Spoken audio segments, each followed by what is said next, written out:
Greetings Exiles, BullShifter here, back with another PS4 tutorial video for Path of Exile. Today I wanted to do just a little bit of coverage on orbs and currency.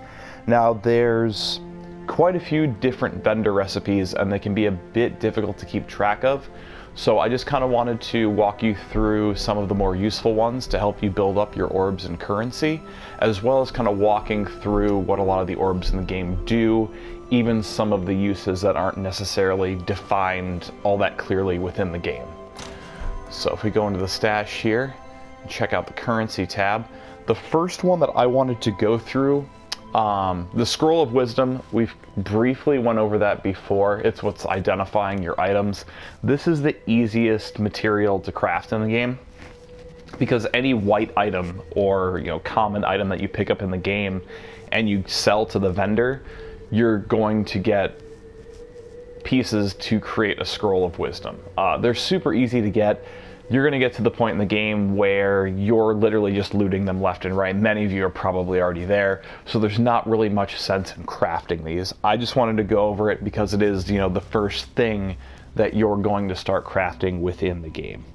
Next is going to be Transmutation Orbs, Orb of Transmutation. Self-explanatory what it does: upgrades a normal item to a magic item. Now, that may not sound like it's something that's going to be very useful to you after you start looting some rares or even some unique items. However, there is a reason why I actually have brought us here to one of my hideouts, and that's to show you the crafting bench. So a lot of these early game currencies, these early game orbs, are going to have a much larger use for you later on, because you're going to be able to come here to your crafting bench and actually add specific attributes to your items.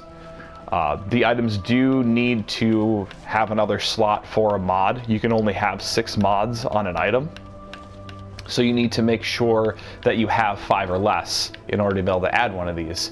However, this is not necessarily going to give you the most powerful mods, but you're going to know exactly what you're getting, which can come in real handy when you're crafting an item. And say you have a skill gem that you want to use, but you need more strength, or you need more dexterity, or you need more intelligence. You can come here and you can craft what you actually need onto your item, as long as you have an open mod, as long as you don't have 6 mods on your item already. And even if you do, there are orbs in which can remove mods from items. So I just wanted to bring that up right away so that you know that these orbs may not seem particularly useful at the time. However, they all will be very vital to endgame. So definitely make sure to hoard as many as you possibly can. Now, a Transmutation Orb is another super easy to craft item. Essentially, they're crafted from shards, which you should be able to see in here. So Orb of Transmutation, underneath that Transmutation shard, 20 of them will create an orb, and that's pretty standard for most orbs that are created using shards. You're going to get these shards from unidentified blue items. Just selling any unidentified blue item to the vendor, they will give you these shards. Obviously, if you collect more than 20 from selling multiple blue items, you're going to get an entire orb on top of some shards. So that's the first orb I wanted to cover. The next is very similar. It's an Alteration Orb, Orb of Alteration. This will reforge a magic, also known as a blue item, with new random modifiers. And again, this is another orb that you'll be able to use for currency to craft mods onto your items later. So it is useful for more than just its base use here with magic items. This is crafted in a very similar fashion as the Orb of Transmutation. The only difference is you're going to get these orbs from vendor recipeing items that have been identified. Now, just so you have an idea, I know we've gone over this before, but just as kind of a refresher. So I have these items kind of stashed away just for this purpose. You can see here, this item's unidentified. It says at the bottom, unidentified. This item would be considered identified because you don't see unidentified on it. And again, identification happens with the Scroll of Wisdom. So when I'm referring to vendor recipes, it's literally just going up to a vendor, going to sell items, and then selling those items to the vendor. So it can be a bit misleading when people hear vendor recipe. You think crafting, you don't necessarily think selling them something, but that's exactly what you're doing. You're selling your unidentified blue items to get transmutation orbs. You're selling your identified blue items to get orbs of alteration. So just wanted to kind of clear that up for any potential confusion. When I'm referring to vendor recipes, it literally just means selling those items to the vendor and what they give back to you, which is kind of what makes it a recipe, as opposed to a lot of other ARPGs where it's, here's an item, here's gold. It doesn't work that way in this game. Your orbs are your currency. So the next orb I want to go over is the Orb of Alchemy, which is also made with alchemy shards. Once you have 20, you get an entire orb. So you have a chance of these when you have corrupted and enchanted mods. There's specific mods that'll show up on corrupted items, which actually come from when you go into a Val portal. And you can tell when items are corrupted because where you would normally see it unidentified, there's that little red area where it says corrupted. These are corrupted items. Some of the mods that come specifically on these items will actually help you get Orbs of Alchemy. It does have to be a specific mod, so you're not necessarily going to get all of them. I'm not going to go through them just for the sake of not making this video too long, because there is a lot to go through already. Now, there are actually multiple ways to get Orbs of Alchemy through vendor recipes. You can have 2 identified items that have the exact same name. Now, keep in mind, and I want to show you this, so these 2 scepters look exactly the same. They are a part of the same item class. However, this is a Gloom Grinder Iron Scepter. This is a Demon Weaver Iron Scepter. These are not 2 items with the same name. So vendoring these 2 items will not give me an Alchemy Orb. Just so you know, the naming has to be exact. So you're not necessarily going to be rewarded in the game for looting a bunch of items that look almost identical, because once you identify them, they may have completely different names. So just keep that in mind. It's not the item class has to be the same, it's the full name of the item has to be exactly the same. So another way to get that item would be 3 identified items with the same name, as opposed to 2 identified items with 20% quality. And when I say 20% quality, that means for each item. So each item in that first recipe with the identical names, they both have to have 20% quality as one of the stats that's actually listed on the item. And it'll typically be near the top. Actually, I have some flasks saved. So at the very top, you can see quality plus 14%. Whenever I'm referring to quality, you will be able to see it directly on the item. A lot of the things in this game you will be able to see directly on the items. You just have to know exactly where you're looking for it.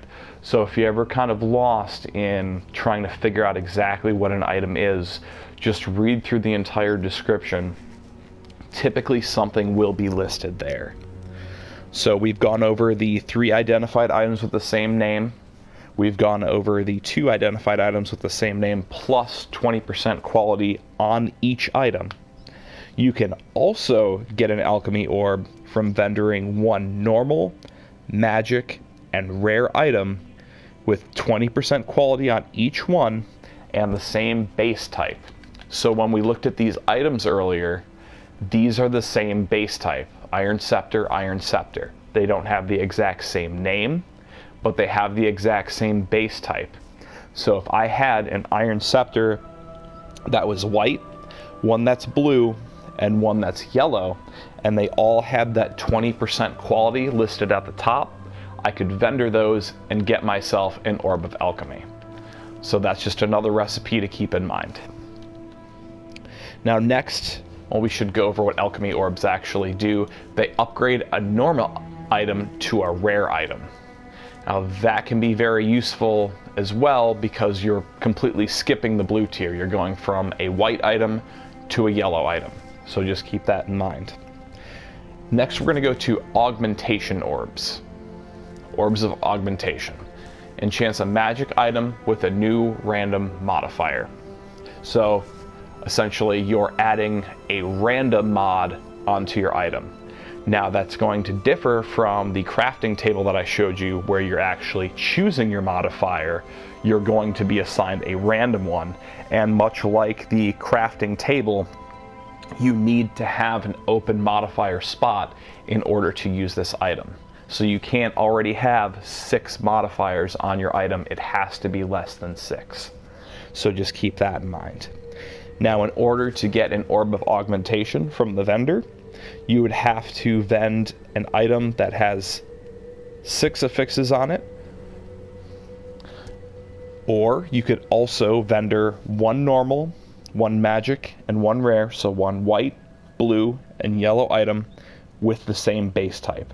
Now that differs from the Alchemy Orb because you don't need that 20% quality on each item. It's just simply 3 items with the same base type that are white, blue, and yellow. And these, much like the other 2 orbs that we went over, will be currency for that crafting table that I showed you at the beginning of the video. So they will have more uses than just giving random modifiers to your items. You will be able to use them at your crafting table to give specific modifiers as well. Now, the next item I wanted to go over, I actually don't have any of on this account, but it is an Orb of Scouring. And what an Orb of Scouring does is it actually removes all of the mods from an item. So not just one, it's going to take away all of them. Now, you can get one of these from a rare item with 2 affixes. Now, the difficult part of that is you're not typically going to see a yellow item with only 2 affixes on it, or 2 mods. Affixes and mods, when I say those, they're basically interchangeable. You're usually going to find them with 5 or 6 affixes on them. So the easiest way to actually have a rare item with only 2 affixes on it is to use a Regal Orb on a magic item, a blue, or by using an Orb of Annulment or multiple Orbs of Annulment, which are orbs that would just remove a single modifier to remove enough mods to where it only has 2. Now, I know that's a lot to follow, so to kind of explain it a bit more in detail, you can use a Regal Orb on a blue item. Now, what a Regal Orb does is it turns that blue item into a gold item, because blue items will more often than not, drop with 2 modifiers on them. So by upgrading that item to a rare item, you now have a rare item with 2 mods, because upgrading it from blue to gold shouldn't automatically put all of those extra mods on it. It should stay with just the 2 mods. So you're creating the item that you would need to then vendor for that Orb of Scouring. Now, in the same respect, the Orb of Annulment, like I said, it removes a single mod from your item. So you would essentially be using enough to the point where you got down to 2 mods, and then you could vendor that item to actually create the Orb of Scouring. Now, Orbs of Annulment aren't necessarily easy to run across in the game either. They are created from shards that are dropped by an enemy in the game called Harbingers. At this time, I don't believe there are any other crafting recipes or any vendor recipes that will create an Orb of Annulment. You could obviously buy them from other people through trade, but there's not actually a vendor recipe that I'm aware of that you can create those with.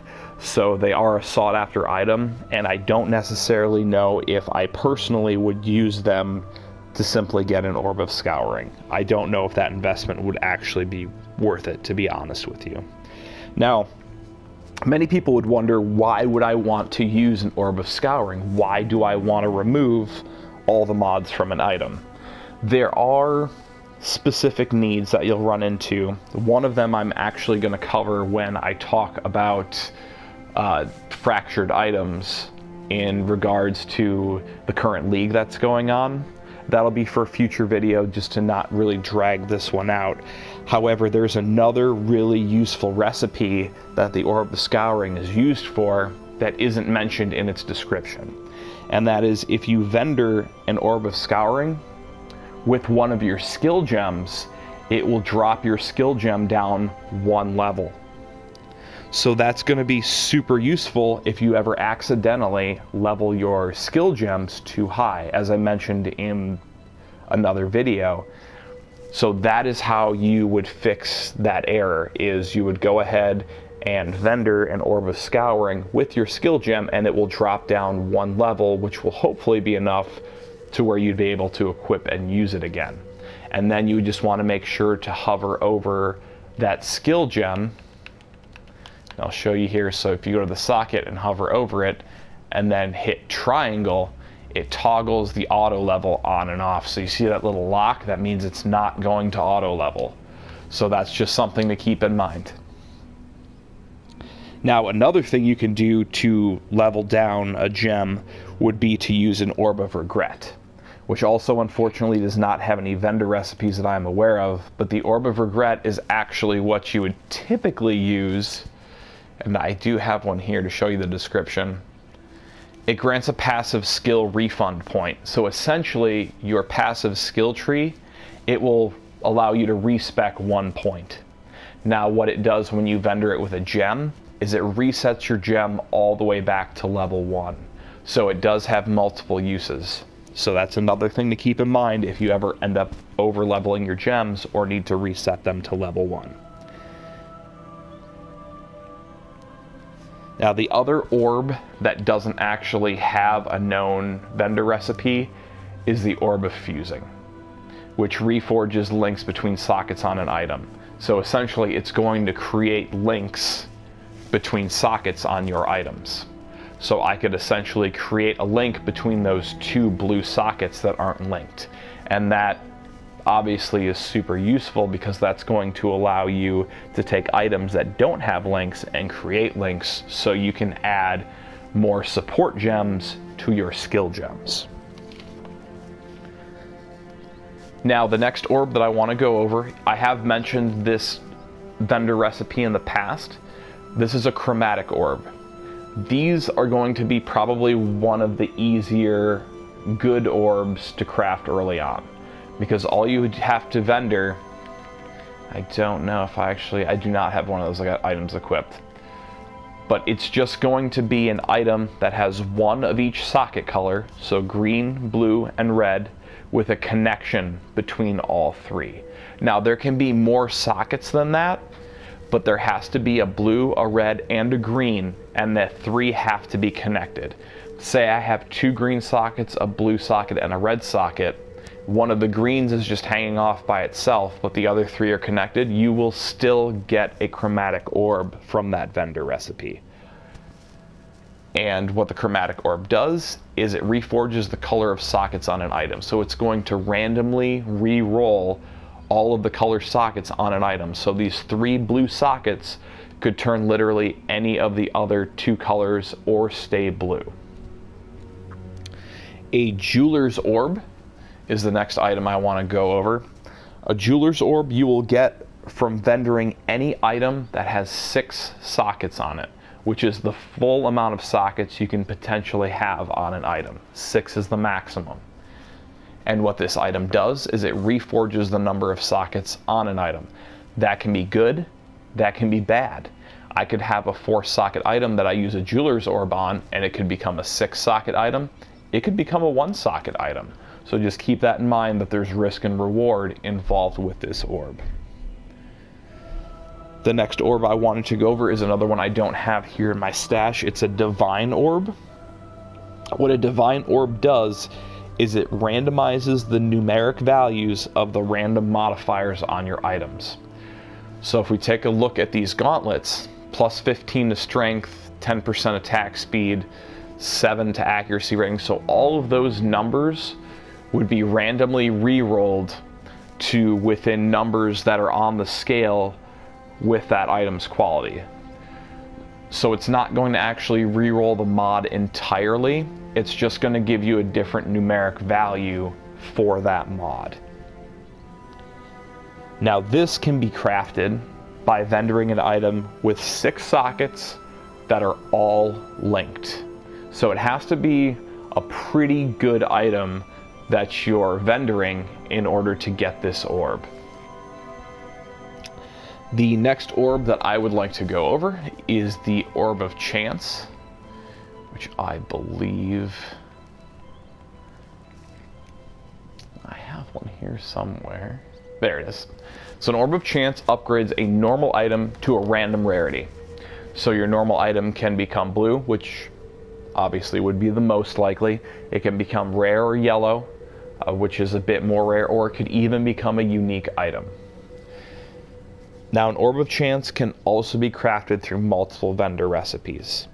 It can come from 2 identified rare, so yellow, 2 yellow items that have the same exact name. As we went through before, not just item class, the names have to be identical. It can also be crafted from a full rare set of items that are between level 1 and 59. Now when I say a full item set, if you look at your inventory, this is going to give you a really good basis on what they consider a full set. You would need a rare helmet, chest piece, belt, boots, gauntlets, 1 amulet, 2 rings, and either 2 one-handed weapons, a one-handed weapon and a shield, 2 shields, or a 2-handed weapon.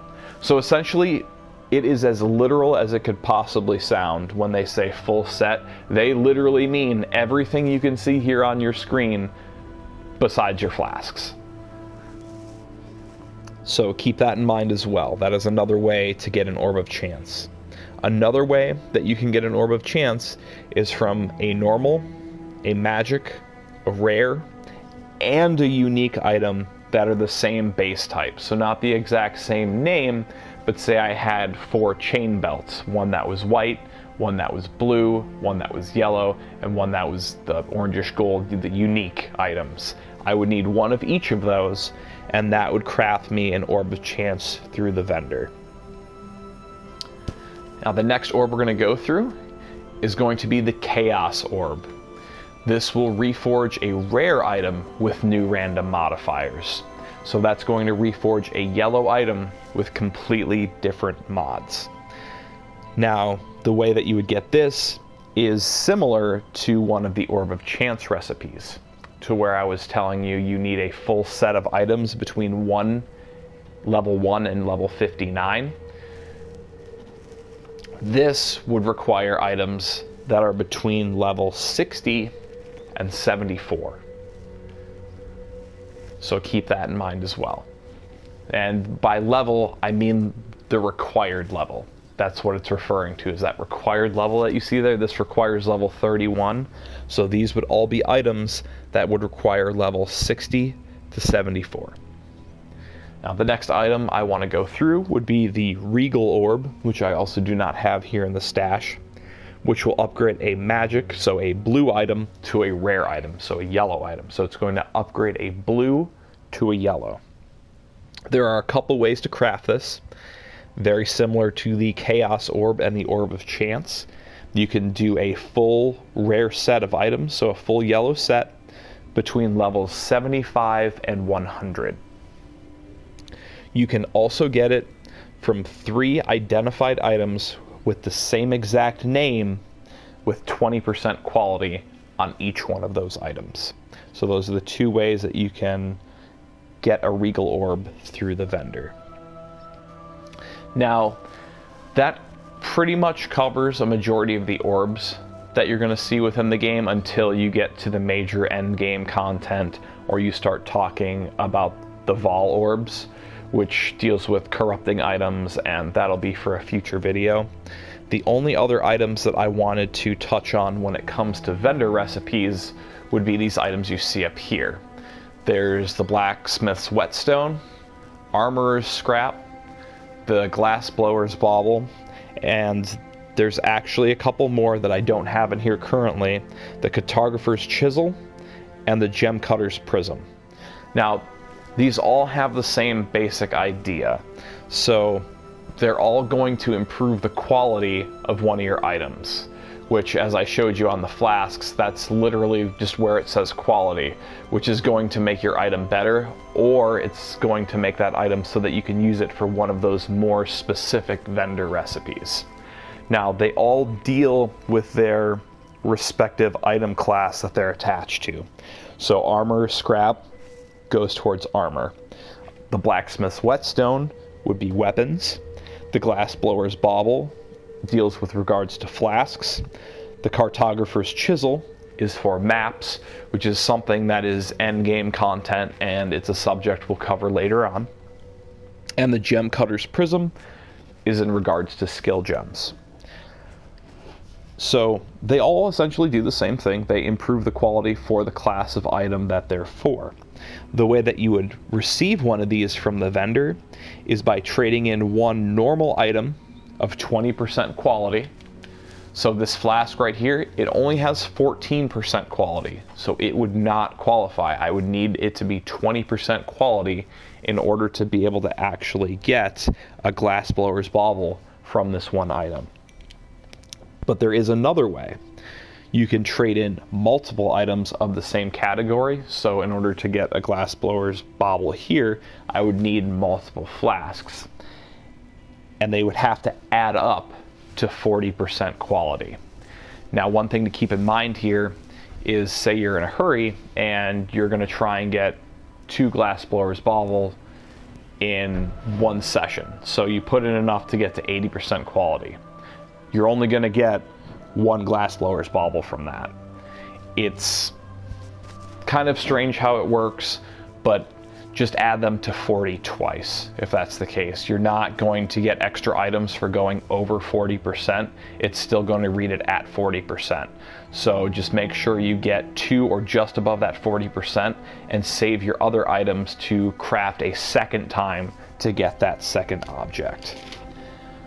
So that essentially covers a lot of the beginners and intermediate vendor recipes in regards to orbs and some of these other items.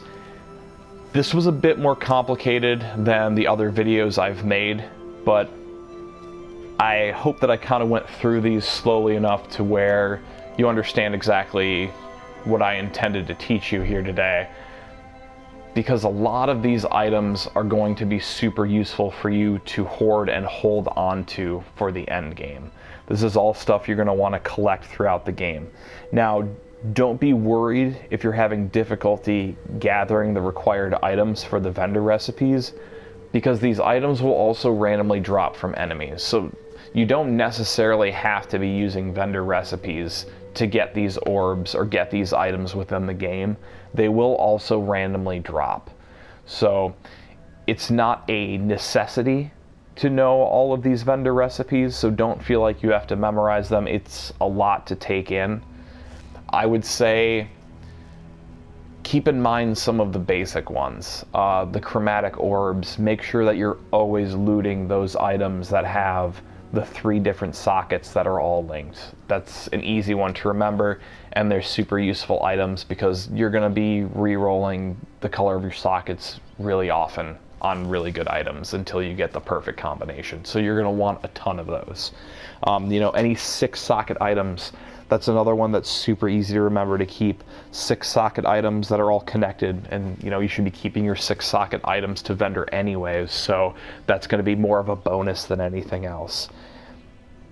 The rest of them, honestly, if you have to go through the game and just loot the rest of them off the ground and not use the vendor recipes, it's not that big of a deal.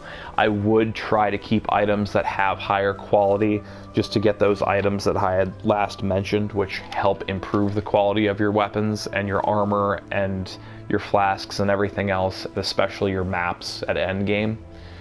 but you're not locked into having to do this stuff. It's just useful, and it can help you get ahead early on in the game.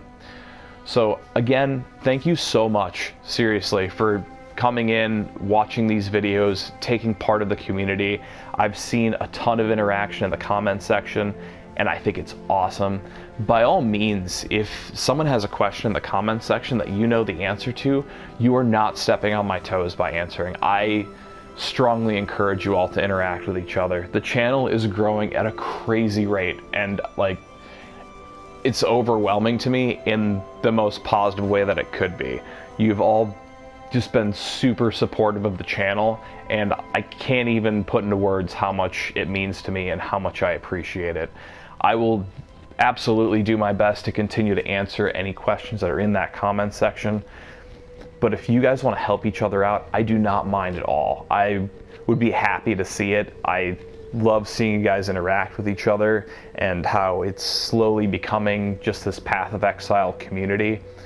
The only thing I ask is just to be respectful of one another, which I haven't seen any problems with that whatsoever. Everyone has been super awesome, and I honestly can't thank you guys enough. Sincerely, I greatly appreciate you guys being a part of this channel, and it's so awesome to see how much it's grown. I love making these videos. I love going through these tutorials and trying to explain things.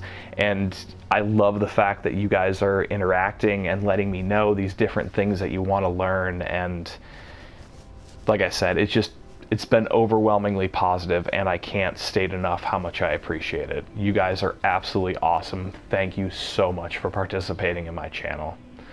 So I'm going to leave it at that. I'm going to quit gushing. But until next time, as always, may the RNG be with you.